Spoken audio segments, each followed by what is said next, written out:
We'd first like to start out and say thank you so much for your participation within this study.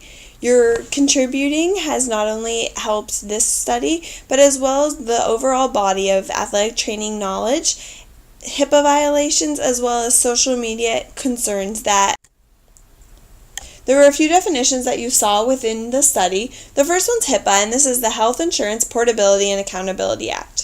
This was created in 1996 and is used to provide policy standards to protect patients' private medical records.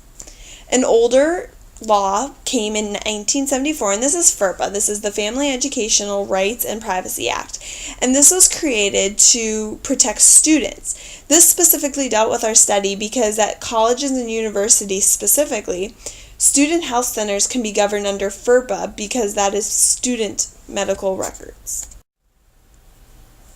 As we continue, one more definition is for high tech, and this is the health information technology for economic and clinical health, and this deals specifically with the security concerns with electronic medical records as well as anything electronic as far as health information goes. Within the questionnaire, we asked you to identify if there were HIPAA violations that occurred on various social media sites. This first one here of this Facebook post, we can see that the additional post does not have a HIPAA violation. However, what we are concerned with is the comment that the second person made. We know, based off of what they said, which clinical site they were at specifically, the sport they were working with, as well as the number of athletes who suffered this specific injury, which can give us to a specific group of people and we can know where this issue is. With these tweets, we need to worry about each one that you guys saw during the survey that you took. So the one on the bottom right-hand side that we can see that they actually tweeted at the patient. This is something that is probably the easiest one that you guys picked out because it goes directly to the patient, and we can see that at Zach Wink is going into surgery today. So that specifically gives away. Now the other two, you can both pinpoint down potentially to where the clinical site is. So if this person were to say that they mentioned their clinical site at another point, you'll be able to see that one of the athletes had a really high blood pressure and that somebody else had a Lachman's tear during basketball practice. So this is different ways that if people wanted to, they could figure out which athlete you were talking about specifically.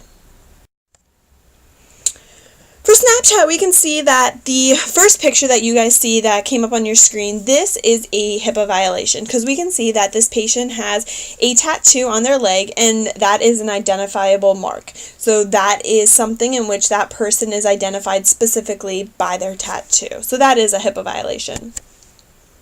We can see here with this snap that just came on your screen on the left-hand side, there's no HIPAA violations that have occurred here. You don't know who the athlete is, what sport they're with, where they, the clinical site is, or anything. So that is an okay picture.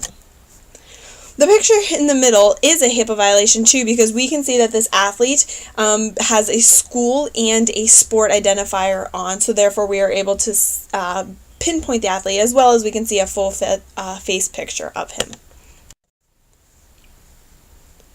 For Instagram, we can see that the picture on the left is a HIPAA violation. We see the whole patient's face. In addition, underneath, we can see that she was tagged, so we know that this is a HIPAA violation.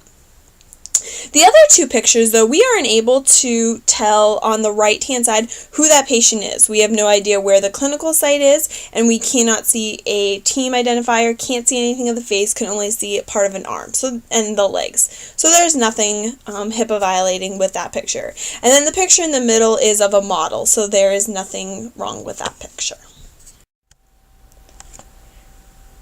Many schools have started writing social media policies in which they encourage and require the students to follow specific guidelines when posting on social media regarding anything at their clinical sites or patients' private medical information.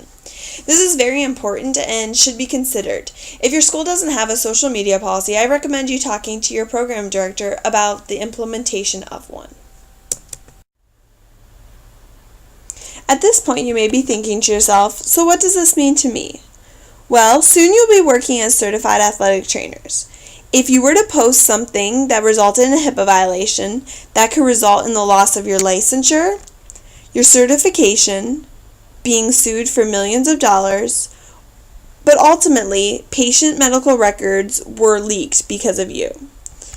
A good idea to live by is think before you click. One simple post on Facebook, a tweet, or a picture on Instagram could be something that could result in the loss of all that hard work, as well as we stress, the patient information that is leaked.